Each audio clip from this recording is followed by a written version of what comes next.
The teasers dropped. The fandom went silent. In an instant, the entire K-pop world was turned upside down. The title of today's deep dive: She Can't Continue. The emergency hiatus no one saw coming.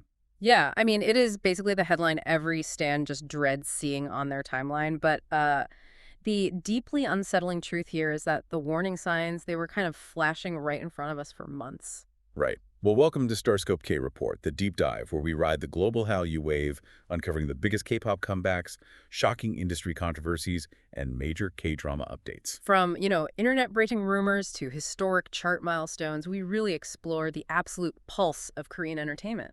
And today, that pulse is, it's erratic. Yeah. We are looking at a critical, structural breaking point for a group that was specifically engineered to be the ultimate bridge between Eastern and Western pop markets. Exactly. And our mission for today's deep dive is to really unpack the sudden and honestly genuinely heartbreaking hiatus of Katseye's leader, Sophia Laforteza. Yeah, this announcement dropped just days before their highly anticipated EP, Wild, and right before they were scheduled to launch this massive global tour. It's just wild timing. It really is. So I want to thoroughly dissect this timeline because the whiplash here is intense. Let's set the scene. It's August 2026. Right, and the group is gearing up for August 14th. That's the official drop date for the Wild EP. And the momentum is just undeniable. I mean, we've got massive singles like Pinky Up and Animal just dominating playlists. The visuals are stunning. The teasers are trending worldwide. They were everywhere. Right. Then, right in the middle of this peak comeback hype, a Weverse notice drops from their agency, HYBE x Geffen, or HXG. Yeah, a statement that completely alters the trajectory of this entire era. So on the early morning of August 7th, HXG announced that Sophia is temporarily stepping back. And the wording was very specific. Very specific. They said it was to prioritize her, quote, mental health and wellness. And the notice explicitly stated this decision followed thorough consultations with medical professionals. Meaning it wasn't just a sudden whim. Exactly. They said she requires dedicated time for extended rest and, ongoing care to ensure a full recovery. I read that statement, and honestly, my immediate reaction was skepticism.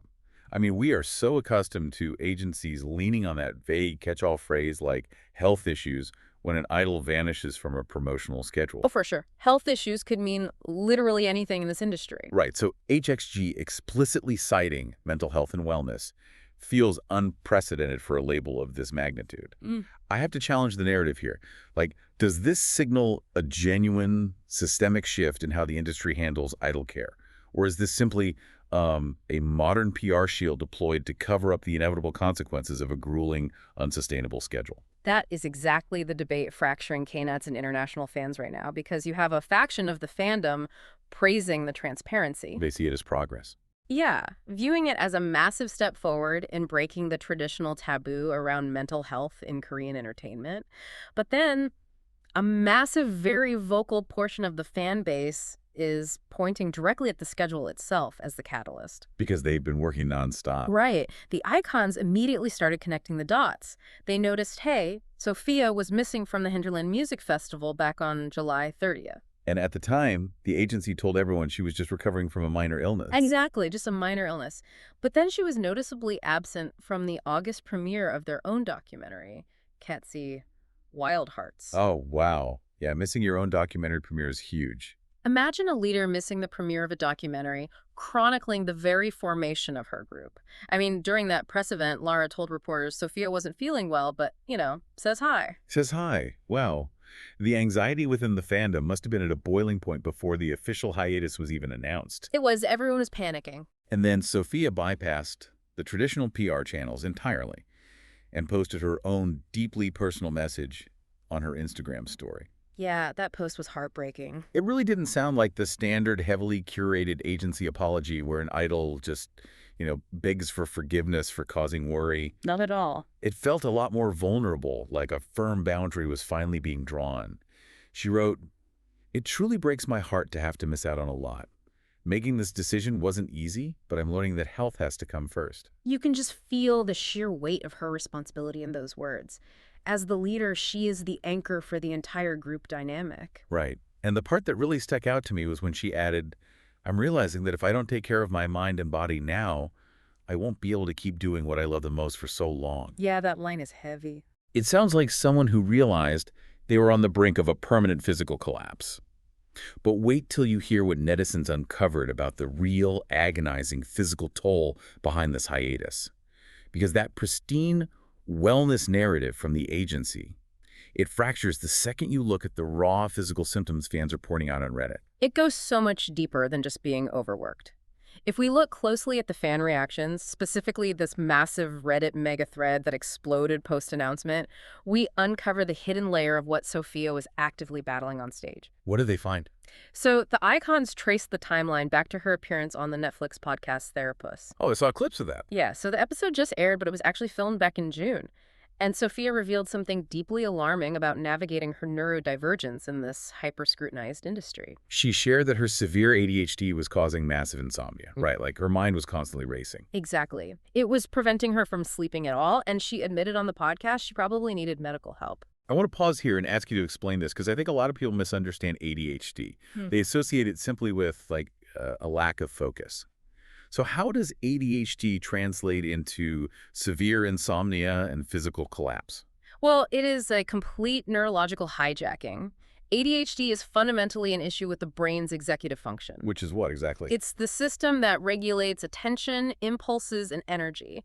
So when you are severely burned out, that system essentially loses its brakes. Oh, it can't shut down. Right. Your brain is desperately searching for dopamine, causing your thoughts to race uncontrollably, even when your physical body is utterly exhausted. Wow. And the neurodivergent fans in that Reddit thread immediately recognized this pattern. They started sharing their own brutal experiences with clinical ADHD burnout. Let's actually dig into the mechanics of that burnout in the context of a global K-pop idol. Because the phrase burnout gets tossed around so casually, but what does it actually do to the body? So one user in the thread, Najadrak, who also navigates ADHD, described how pushing past those neurological limits manifests physically. They experienced extreme dizziness, the sensation of passing out, relentless ringing in the ears. That sounds terrifying. It is, and an inability to sleep because their nervous system was just stuck in a state of hyperarousal. And there was another user who talked about the emotional side, right? Yeah, sorry.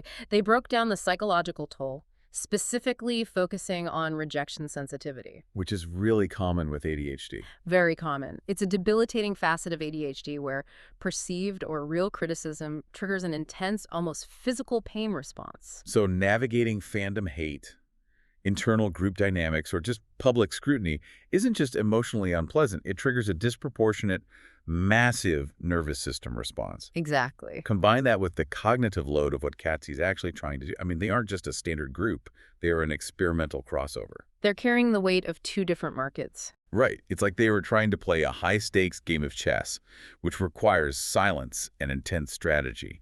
And that's the K-pop idol system of hitting perfect marks and maintaining pristine PR behavior. Yep, the perfectionism. But at the exact same time, on the exact same field, they are being forced to play a full-contact rugby match, which is the raw, chaotic, unfiltered energy Western audiences demand in their pop stars. The code switching required to navigate both markets simultaneously is astronomical. I mean, as the leader, Sophia is translating cultural expectations constantly. She has to be everything to everyone. Yeah, she has to maintain perfect visuals, hit every mark in dance practice, undergo endless media training, and, mask her internal struggles to remain the unflappable, reliable figure for the maknae and the rest of the group.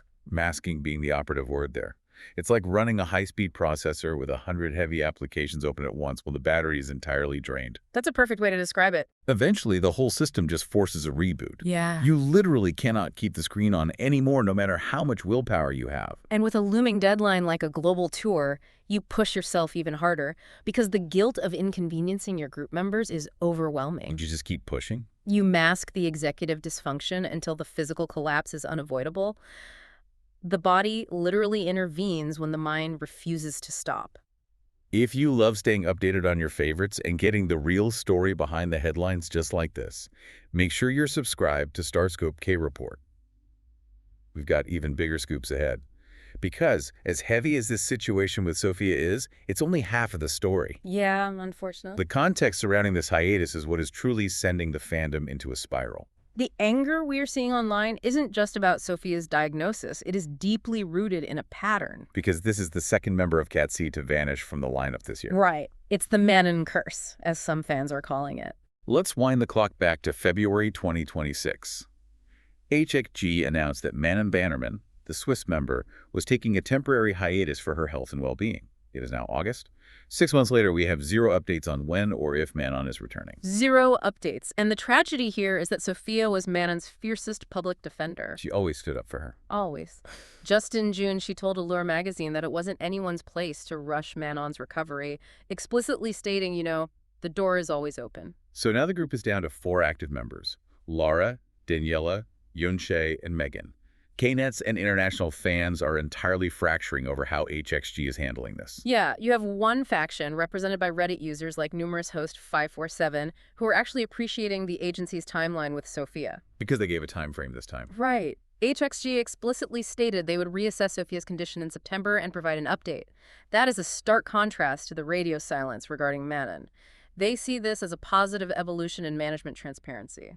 I struggle to give them credit for transparency when the business model itself seems to be the culprit. I mean, fans are pointing out that this group's schedule has been nonstop since Coachella. It's been relentless. They perform at a massive desert festival, film a documentary, record an EP, shoot music videos, and immediately pivot into a global tour. A fan on Reddit noted that bands outside of the K-pop sphere rarely have members go on hiatus at this frequency. How does this schedule compare to a standard Western artist's timeline? Oh, the disparity is staggering. A standard Western pop artist might release an album, do a month of promotional interviews, and then take several months to rest and rehearse before embarking on a tour. They have built-in downtime. Exactly. The K-pop model, particularly this hybrid Hallyu Wave model HXG is employing, treats momentum as the most valuable currency. If you aren't visible, you are losing ground. There is no off-season. Which brings us to the very real fear of an OT4 reality.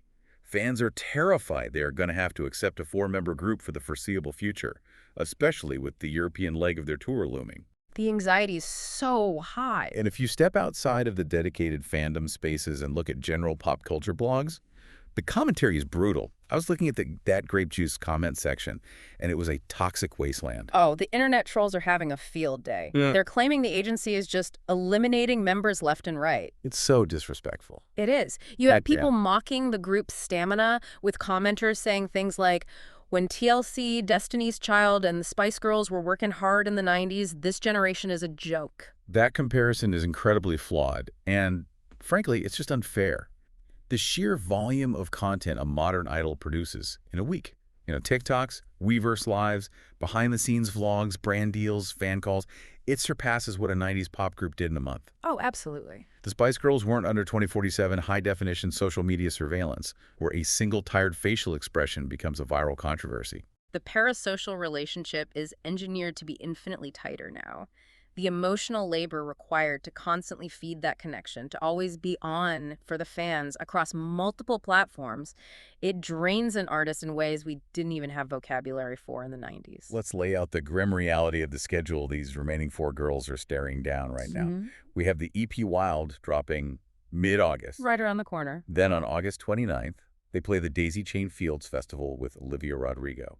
3 days later, on September 1st, they kick off the WildWorld Tour in Dublin, Ireland, with a European leg running through mid-September. As an analyst, looking at that logistical nightmare just causes sheer panic. How do they even adapt the choreography? That's the thing. You are taking a meticulously choreographed 6-member dynamic, which is now suddenly a 4-member dynamic. In K-pop, choreography is heavily dependent on symmetry.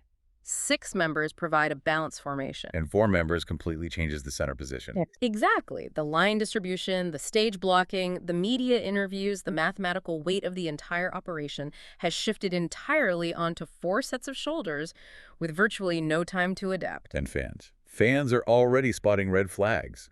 There are Reddit threads pointing out that Megan looks visibly sick while filming recent press interviews. It's so hard to watch. They are literally watching their favorite group slowly break down in real time. Consider the psychological toll on Lara, Daniela, Yunshe, and Megan. They are watching their leader, the person who usually buffers the stress and holds the group's dynamic together, step away because her body gave out. Yeah. How do you step onto a stage in Dublin knowing the environment that broke your leader is the exact same environment you are currently trapped in? Hit that subscribe button so you never miss a KT update as this tour unfolds, because we are definitely going to be tracking how HXG handles these upcoming dates. Do they postpone? Do they force a newly formed quartet through the grueling European leg? We will be watching closely. It really is a watershed moment for the industry. Taking a step back, why should you care about this? If you're listening, maybe you're a hardcore icon, or maybe you're just fascinated by the mechanics of the entertainment industry. Why is Sophia's hiatus a canary in the coal mine? It exposes a fatal breaking point in the global expansion of the Hallyu wave.